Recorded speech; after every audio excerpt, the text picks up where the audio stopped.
MP board के कक्षा 8वीं के सभी विद्यार्थी ध्यान दें। आज की इस क्लास में विज्ञान का प्रश्न पत्र हम कंप्लीट करेंगे। तो आपका जो विज्ञान का पेपर है वो 28 फरवरी के दिन होने वाला है। तो उसके लिए मैं आपको यहाँ पे कुछ ऐसे प्रश्न बता रही हूँ जो एग्जाम में आपको अच्छे अंक दिलवाने में काफी मदद करेंगे। पूरे मोस्ट इम्पोर्टेंट क्वेश्चन पढ़ेंगे, तो पूरा पेपर आप कंप्लीट जरूर करें। तो किस तरह के प्रश्न रहेंगे, चलिए शुरू करते हैं। तो पूरा पेपर आपका यहाँ पे कंप्लीट है, केवल समझना है प्रश्नों को। तो बहुविकल्पी प्रश्न हैं आपके 1 से लेकर 5 तक, एक एक अंक के हैं। तो पहला है आपका, पहेली जल की कमी वाले क्षेत्र में रहती है, वहां सिंचाई के लिए किस प्रकार का उपयोग करें कि जल व्यर्थ ना होकर सीधे पौधों की जड़ों को मिले। तो जो पहेली है वो कहाँ पे रहती है? पहेली एक ऐसे क्षेत्र में रह रही है जहाँ पे क्या है, जल की कमी है, और वह सिंचाई के लिए किस प्रकार का उपयोग करें, यानी कि वह सिंचाई करना चाहती है तो वह किस तरह का वहां पे यंत्र उपयोग करे कि जल व्यर्थ न जाकर सीधे पौधों की जड़ों को मिले। तो उसके लिए उसे ड्रिप तंत्र का उपयोग करना चाहिए। किसका उपयोग करना चाहिए? ड्रिप तंत्र का उपयोग करना चाहिए, ताकि जल व्यर्थ न जाए और सीधे पौधों की जड़ों को मिले। दूसरा है, जलता हुआ ईंधन व ऑक्सीजन का संपर्क टूटने पर क्या होता है? तो जलता हुआ ईंधन और ऑक्सीजन का जब संपर्क टूटता है तो आग पर नियंत्रण होता है। क्या होता है? आग पर नियंत्रण होता है। अगला है आपका, पौधों और जंतुओं की वह स्पीसीज जो किसी विशेष क्षेत्र में विशिष्ट रूप से पाई जाती हैं। तो विशेष क्षेत्रीय स्पीसीज होती हैं। तो पौधों और जंतुओं की वह स्पीसीज जो क्या है, किसी विशेष क्षेत्र में विशिष्ट रूप से पाई जाती हैं, तो उसे विशेष क्षेत्रीय स्पीसीज कहते हैं। और चौथा है, किसी विलयन में विद्युत धारा प्रवाहित करने पर प्रभाव उत्पन्न होता है। तो किसी विलयन में विद्युत धारा जब हम प्रवाहित करेंगे तो उस पर रासायनिक प्रभाव उत्पन्न होता है। अगला है, निम्नलिखित में किसके कारण सुनामी नहीं आती है? तो किसके कारण सुनामी नहीं आती है? तड़ित, इसका आंसर रहेगा तड़ित के कारण सुनामी नहीं आती है। दूसरा प्रश्न, रिक्त स्थान की पूर्ति कीजिए। तो 6 से लेकर 10 तक के आपके रिक्त स्थान हैं, और बाकी के जो आगे हम प्रश्न पढ़ेंगे इनके भी आंसर आपको इसी वीडियो में मिलेंगे। तो पूरा वीडियो लास्ट तक देखें। छठा है, थैलियों में आने वाला दूध संदूषित नहीं होता क्योंकि वह दूध डेडेस होता है। तो वह पाश्चुरीकृत दूध होता है, इसलिए वह संदूषित नहीं होता है। सातवां है, कोयला और पेट्रोलियम डेडेस ईंधन के उदाहरण हैं। तो कोयला और पेट्रोलियम जीवाश्म ईंधन के उदाहरण हैं। आठवां है, मोमबत्ती का ज्वलना का डेडेस क्षेत्र सबसे अधिक गर्म होता है। तो मोमबत्ती की जो ज्वाला का बाह्य क्षेत्र है वो अधिक गर्म होता है। नौवां है, वे पदार्थ जो विद्युत का संचालन नहीं करते हैं डेडेस कहलाते हैं। तो विद्युत का कुचालक कहलाते हैं। 10वां, भूकंप की शक्ति के परिमाण को डेडेस पैमाने पर व्यक्त किया जाता है। तो भूकंप की शक्ति के परिमाण को रिक्टर पैमाने पर व्यक्त किया जाता है। तो ये हो गए हैं आपके रिक्त स्थान।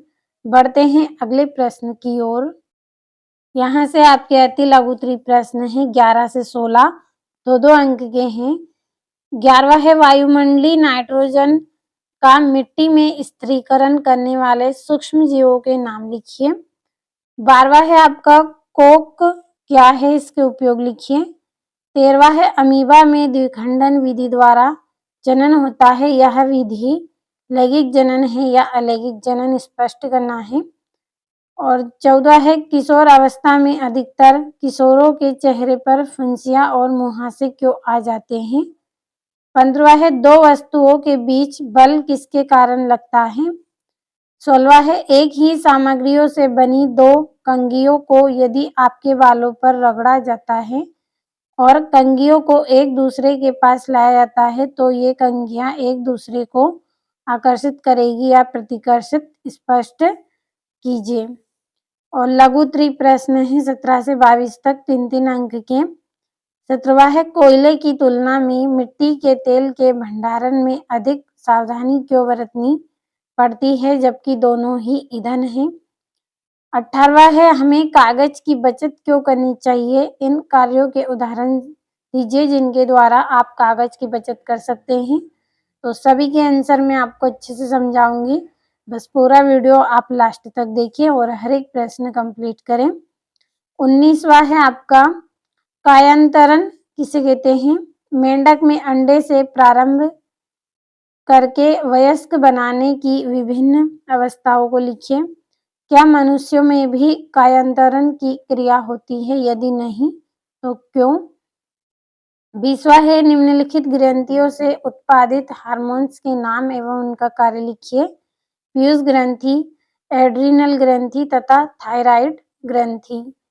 21वां है बल किसे कहते हैं, संपर्क एवं असंपर्क बल का एक उदाहरण दीजिए। 22वां है क्या तेज वर्षा के समय किसी लाइनमैन के लिए बाहरी मुख्य लाइन के विद्युत तारों की मरम्मत करना सुरक्षित है, व्याख्या कीजिए। अब आपके यहाँ पे दीर्घ उत्तरी प्रश्न है 23 से 26 तक जो कि 5-5 अंक के हैं। 23वां है सिंचाई किसे कहते हैं, जल संरक्षित करने वाली सिंचाई की 2 विधियों का वर्णन कीजिए। 24वां है यदि एकाएक पृथ्वी से घर्षण समाप्त हो जाए तो हमारा दैनिक जीवन किस प्रकार प्रभावित होगा।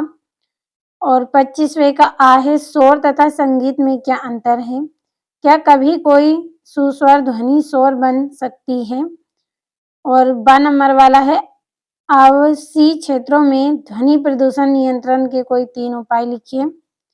26वां है निशाचर पक्षियों के नेत्रों में कॉर्निया तथा पुतली का आकार बड़ा होता है, यह संरचना उन्हें किस प्रकार सहायता करती है। बा वाला है मानव नेत्र में कौन सा लेंस होता है, इनमें से वस्तु का प्रतिबिंब कहाँ बनता है। तो ये आपके पूरे 26 प्रश्न हो गए हैं। सभी के आंसर चलिए हम कंप्लीट कर लेते हैं। तो भरोसा रखिए पूरा पेपर आपका रहेगा, पूरे मोस्ट इम्पोर्टेंट क्वेश्चन ही आपको बताए हैं ताकि आप एग्जाम की तैयारी अच्छे से कर लें। तो ये आपका यहाँ से 11वां प्रश्न है और ये 12वां है। वायुमंडलीय नाइट्रोजन का मिट्टी में स्थिरीकरण करने वाले सूक्ष्म जीव हैं राइजोबियम जीवाणु, मिट्टी में उपस्थित जीवाणु तथा नीलहरी शैवाल। तो इस तरह से सभी प्रश्नों का आपको स्क्रीनशॉट लेते चलना है। ये कोक का उपयोग इस्पात के औद्योगिक निर्माण और बहुत सी धातुओं के निष्कर्षण में किया जाता है। 13वें प्रश्न का आप स्क्रीनशॉट लीजिए क्योंकि समय बहुत कम है और आपको तैयारी करनी है, इसलिए मैं यहाँ पे आपको कम समझा रही हूँ प्रश्नों को। 14वां है ये किशोरों में अधिकतर श्वेत तथा तेल ग्रंथियों की क्रियाशीलता अधिक बढ़ जाती है जिससे इन ग्रंथियों का स्त्राव बढ़ जाता है। परिणाम स्वरूप अधिकतर किशोरों के चेहरे पर फुंसियाँ और मुहासे आ जाते हैं। और 2 वस्तुओं के बीच बल अन्योन्य क्रिया के कारण लगता है। ये 16वां है आपका यहाँ से। तो अच्छे से पढ़ ले सभी को और समझ लीजिए। ये 17वां है मिट्टी के तेल का ज्वलन ताप कोयले के ज्वलन ताप से कम होता है, इसलिए यहाँ कोयले की तुलना में अधिक आसानी से आग पकड़ सकता है, अतः कोयले की तुलना में मिट्टी के तेल का भंडारण में अधिक सावधानी की आवश्यकता होती है। ये आपका 18वां प्रश्न है यहाँ से।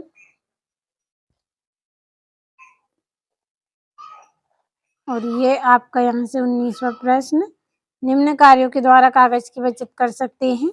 कागज का पुनः चक्रीकरण करके, और कागज का मितव्ययिता से उपयोग करें, और कागज की बचत के लिए जन जागरूकता अभियान चलाकर, और कंप्यूटर का उपयोग करके। ये 19वां है कायांतरण लार्वा का कुछ उग्र परिवर्तन द्वारा वयस्क जंतु में बदलने की प्रक्रिया कायांतर कहलाती है। और मेंढक के जीवन चक्र की विभिन्न अवस्था है ये यहाँ पे। और ये आपका यहाँ से अगला प्रश्न है, स्क्रीनशॉट के माध्यम से कंप्लीट आप सभी प्रश्नों को करें। और ये 21वां है बल किसे कहते हैं, वह कारक जो किसी वस्तु के आकार आकृति और उसकी गति एवं दिशा में परिवर्तन कर देता है या परिवर्तन करने की कोशिश करता है, इसे बल कहते हैं। ये उदाहरण है आपका संपर्क बल और असंपर्क बल। यहाँ से आपका 23वां है ये।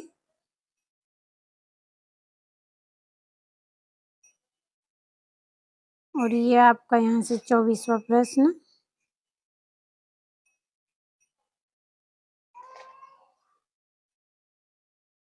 यहाँ से डीप तंत्र है।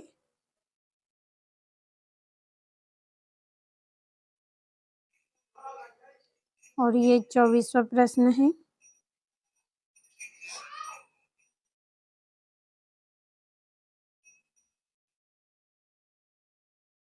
यहाँ से आपका 25वां प्रश्न।